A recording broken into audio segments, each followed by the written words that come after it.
cabelo. Há quem tenha, há quem não. Quem trate suas madeixas como um tesouro ou sinal de liberdade. O cabelo é poder, identidade e sempre foi um elemento que carrega um forte simbolismo para cada pessoa. Mas, o que o cabelo significa?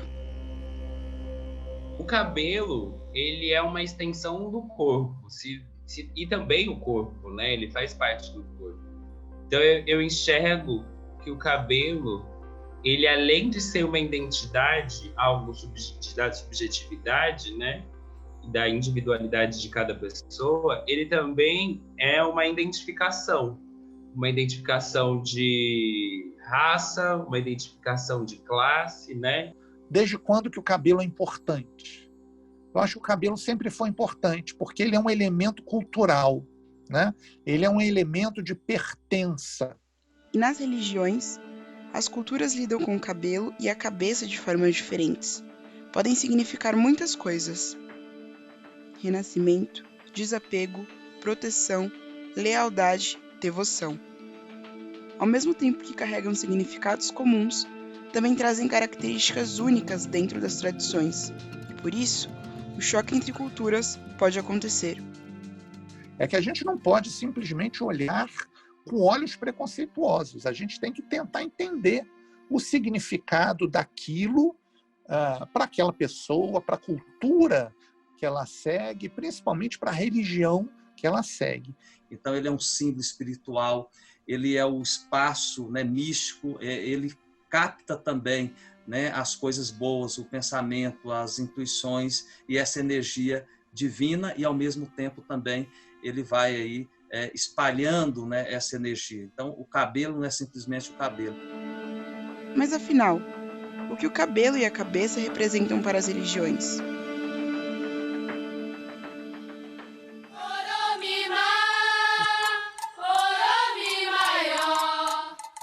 Antes de eu fazer santo, eu tinha um cabelo que eu alisava, eu pranchava, eu tinha toda uma vaidade em cima do meu cabelo, né? Porque eu achava que era importante. Eu tinha uma visão europeia em cima do meu cabelo. A partir do momento que eu entrei no quarto e me conheci Oiafuafuê, eu mudei esse pensamento. Hoje eu tenho meu cabelo étnico, sem tintura, sem química. Ai, ai, Hoje meu cabelo representa apenas minha identidade afro. Eu, pessoalmente, gostaria muito de andar com a minha cabeça raspada. Eu acho linda a minha cabeça. Tá? Minha cabeça é perfeita, é redondinha. E quando eu estou careca, eu fico muito bonita. Então, assim, o cabelo é um adorno, um adereço, como um brinco, como um colar. Ele assim, me complementa, mas eu vivo muito bem sem ele.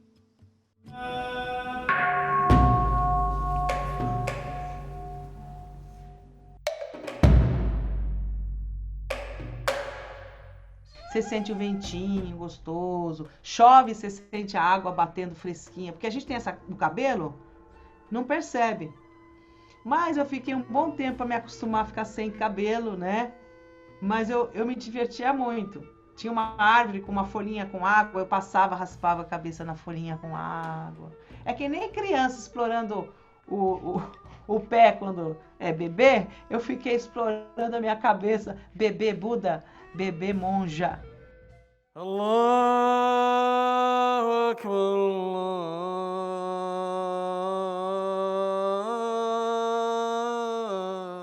Isso é uma coisa bem interessante. Como falei, pelo empoderamento afro, graças a Deus, alhamdulillah. Hoje, meus blacks, estou bem resolvida com os meus blacks, mas na minha adolescência, que eu nem imaginava que ia ser muçulmana, eu tive muito. Aquela coisa do adolescente de querer ser aceito, querer ser paquerada. Então, assim, Eu tive muito problema, que até estudei em escola particular, então eu era a única negra. Então o padrão de beleza era a menina branca, do cabelo ondulado, cabelo liso. Então eu alisei muito meu cabelo, quebrei muita cara até depois que eu percebi, o que estou fazendo? E esse empoderamento, os movimentos negros, né, pretos, isso me ajudou a entender que eu não preciso alisar meu cabelo para ser bonita. Então, em casa, que eu não preciso usar o hijab, né, porque o hijab é só em público e nas orações eu deixo ele solto mesmo, passo creme. Eu amo meus cabelos hoje.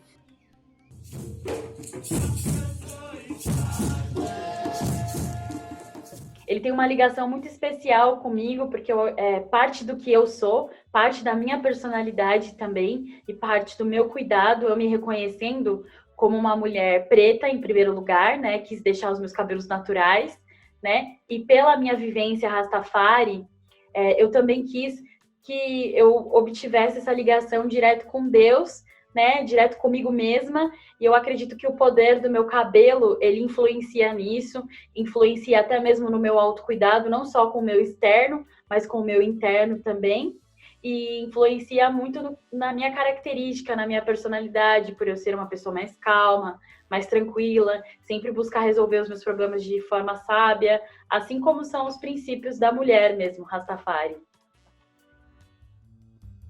Olha, eu respeito ele porque ele tem se tornado um pouco branco através dos anos e, na verdade, eu não dou muita bola, muito ao contrário, faz parte de um contexto como o meu bigode e, na verdade, eu não é que é para mim um elemento sine qua non, não.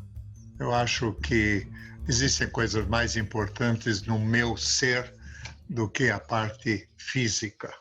Eu sempre tive muita vontade de cortar meu cabelo.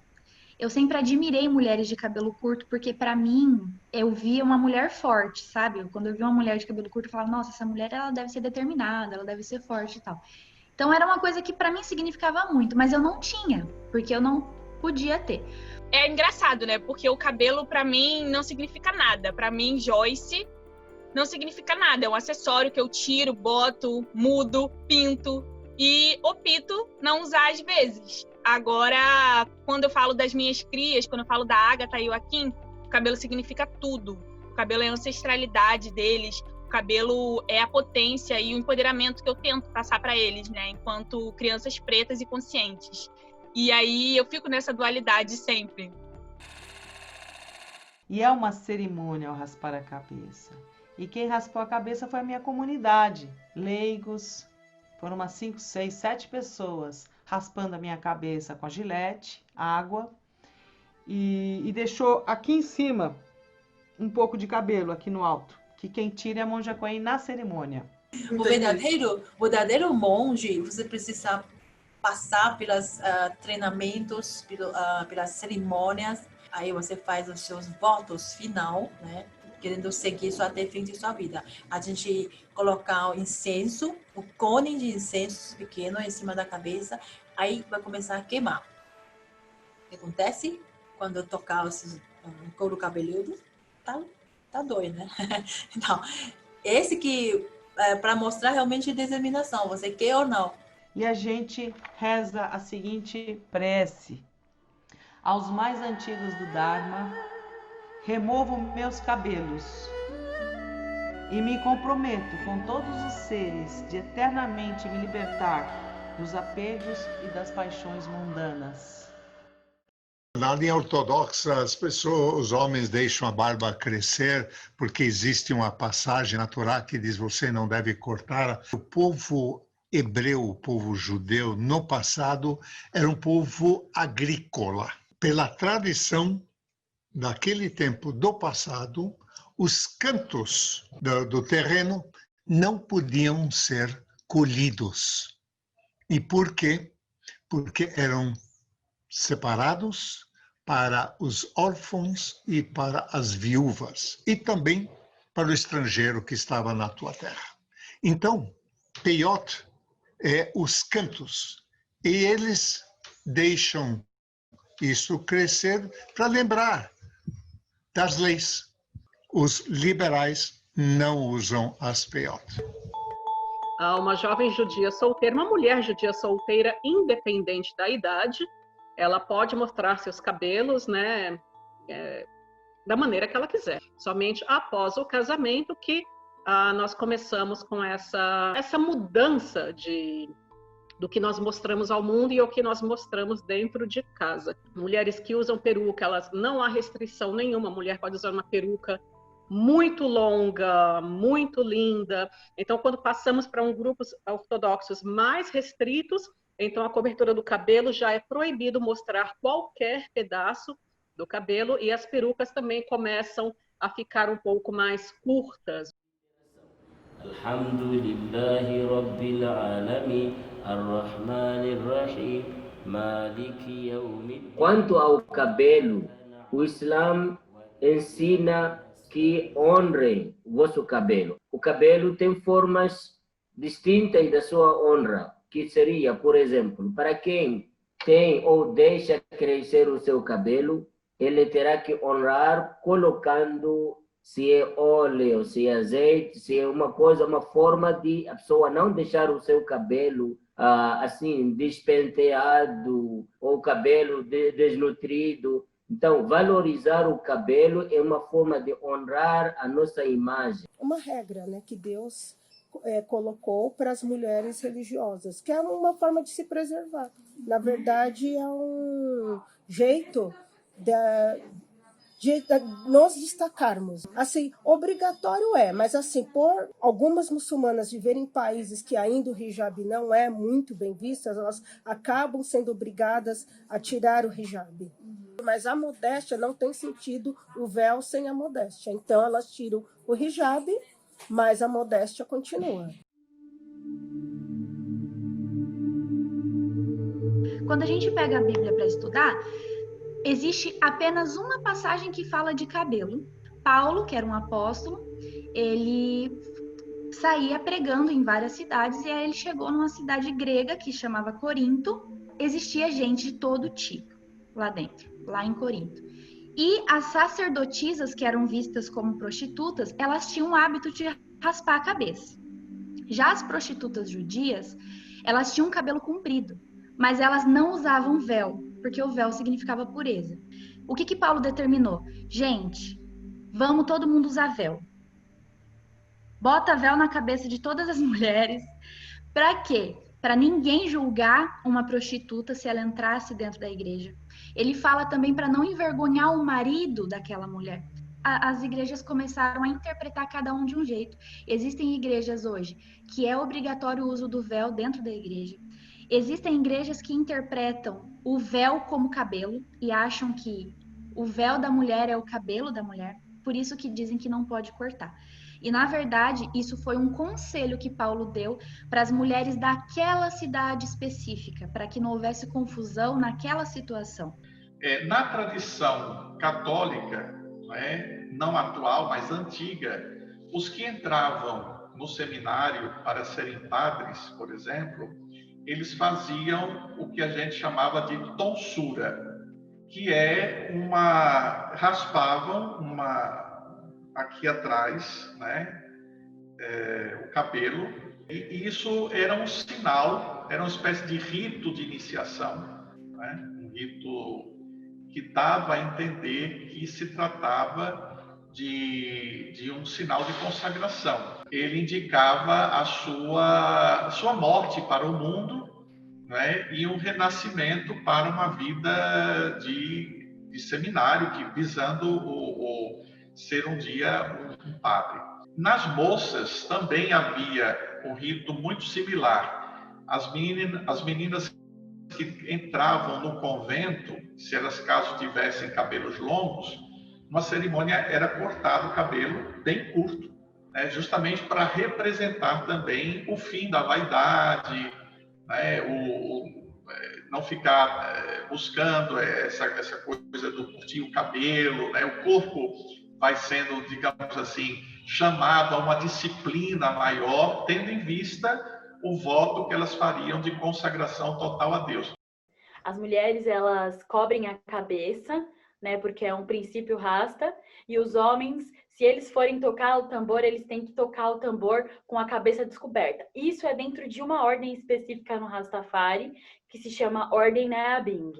Na Ordem Bobochante, que é uma outra ordem Rastafari, os homens, quando são coroados como profetas, ele recebe a coroa, que é o turbante na cabeça, e os homens não podem tirar os seus turbantes na cabeça. O turbante na cabeça, quando ele é virado para cima, ele simboliza a ligação com o homem, com Deus, com o sol. E as mulheres na cultura bobochante, elas usam a caída, que é um turbante virado para baixo, que simboliza a terra, uma ligação direta com a terra. Porque a gente acredita nesse equilíbrio entre o homem e a mulher, igualmente, né? Os dois são iguais. Então, enquanto o homem representa o sol, a mulher representa a terra e a lua também. O iniciado na religião, dentro do Cabocla do Sul, ele passa por 2 fases, tá? São 2 iniciações. Primeira, a iniciação na religião. Então, ele passa pelo batismo, que nós chamamos de Omi da purificação.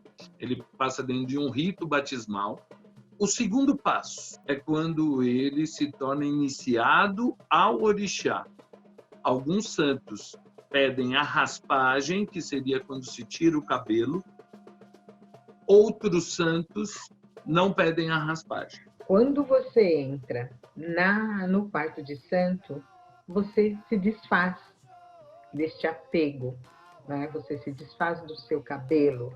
Uma das primeiras coisas, a gente raspa o cabelo, é passado a navalha no cabelo. Por quê? Você está saindo do útero, você está nascendo, então você nasce numa forma totalmente limpa, né? Você renovada. E onde essa cabeça, na nossa religião, que nós chamamos de orô, ela tem um significado muito importante, tanto o cabelo como a cabeça. Siddhartha Gautama, ele teve todo um porquê sair de casa, né? Ele, muito incomodado com a velhice, a doença e a morte, ele quis entender qual é o sentido da vida. E aí, o que ele fez? Ele despede da esposa e do filho que estavam dormindo, e na hora de sair de casa, que ele raspou o cabelo. Então, nós não somos vinculados a nenhuma casta. Esse é o motivo. O cabelo representava a casta. E aí, ao raspar a cabeça, ele estava raspando os vínculos sociais, né? A sua condição de casta. Numa forma geral, nós cobrimos o cabelo no sentido espiritual, para exercer modéstia, exercer recato. Nós lemos do Talmud, né, do começo ao fim do Talmud, descreve-se homens que cobriam suas cabeças, né, com turbantes, principalmente na Babilônia com turbantes, em sinal de respeito a Deus. E as mulheres também cobrem os cabelos seguindo esse mesmo princípio de recato e princípio de respeito à sabedoria divina. Nós, judeus, quando vamos a uma sinagoga, a um templo judaico, cobrimos a nossa cabeça com a kippá. Kippá é um símbolo, não é nada sagrado a kippá. No judaísmo não existe nada sagrado que seja material. A cobertura de cabelo pode ser feita com perucas, com lenços, com chapéus. Então, o cabelo, as mulheres têm vaidade, muitos acham, né, que mulher muçulmana não tem vaidade, que não vai ao salão, mas pelo contrário, a gente vai ao salão, só que assim, em países islâmicos tem um lugar só para as mulheres. Então tem o canto só das mulheres ou tem salão só para as mulheres. Então as muçulmanas aqui no Brasil, o que a gente faz? Ou a gente vai num salão que tem um espaço só para as mulheres, ou a gente chama a profissional para fazer em casa, mas tem que ser por mulheres. Então, assim, o cabelo, dentro da religião, vamos falar assim, dentro da palavra de Deus, o cabelo ele não tem a importância que às vezes a gente acredita que tem. Isso vai variar de igreja para igreja e de doutrina para doutrina. E eu sempre, quando as pessoas perguntam para mim, mas a sua igreja não acha ruim você cortar o cabelo? a palavra de Deus não fala nada a respeito de ser errado cortar. Tem toda aquela uma religiosidade por trás do dogma, né? Que comparar o cabelo como se fosse o véu da mulher, o cabelo como se fosse algo santo, algo precioso. E na minha opinião, no meu segmento, né, evangélico, o cabelo não é um acessório para mim, que eu tiro, boto, mudo. Nunca cortei curtinho, por não ser minha vontade, nunca tive vontade. Mas a partir de um momento na minha vida, acredito até por um amadurecimento da minha fé, do meu entendimento com a doutrina e com o meu relacionamento com Deus, eu não senti mais a necessidade de cortar o meu cabelo. Isso não quer dizer que outras mulheres não o façam, e talvez com elas esteja tudo bem. A relação entre elas, né, e Deus não está sendo abalada por conta disso. A religião Rastafari, ela também se baseia em princípios cristãos, né, que são os princípios bíblicos. E lá na Bíblia, lá nos primeiros capítulos da Bíblia, mais ou menos em Deuteronômio, fala sobre o voto nazareno. Esse voto nazareno, ele consiste em você cultivar o seu cabelo e fazer do seu cabelo, né, uma ligação direta com Deus, que são as lãs que a gente chama de dreads. Deixar o seu cabelo da forma natural, onde, por denominação ancestral, esse cabelo significa a sua coroa, né, onde você guarda todo o seu ensinamento e também constitui como algo que é sagrado para si, né, dentro de você. E esse simbolismo também, eu acho que principalmente para a mulher, né, significa uma ligação, né, dando o seu valor, o seu princípio como uma rainha da criação e da sua forma mais natural possível, porque o dread nada mais, nada menos é você reconhecer o seu cabelo de forma natural, de forma sensível e de forma espiritual. O cabelo muitas vezes te coloca numa posição que você não está bem com alguma coisa. Aí você muda o cabelo. Aí você melhora. Você vai para uma festa. Você vai arrumar o cabelo. Se arrumando o cabelo, você chega bem na festa. Então, o cabelo, ele determina uma condição psicológica de muito efeito na personalidade das pessoas. Dependendo do seu estado de espírito, seu cabelo ajuda ou não ajuda. O cabelo simboliza o aspecto que você não depende mais de situações físicas e nem materiais, para que você se religue ao mundo superior. Para nós, mulheres negras, o cabelo representa muita coisa. Quando eu quero afirmar a minha identidade enquanto mulher negra, os meus cabelos me representam. O adorno na minha cabeça me representa. O meu cabelo, ou com o meu cabelo, ou sem o meu cabelo, o meu ori está tranquilo. Minha cabeça está tranquila. Então, para mim, cabelo é isso. Cabelo é identificação, cabelo é cuidado e ele interfere muito, ele tem muito essa relação com a classe. E eu falo classe, mas uma perspectiva interseccional mesmo, assim, de gênero, raça e classe.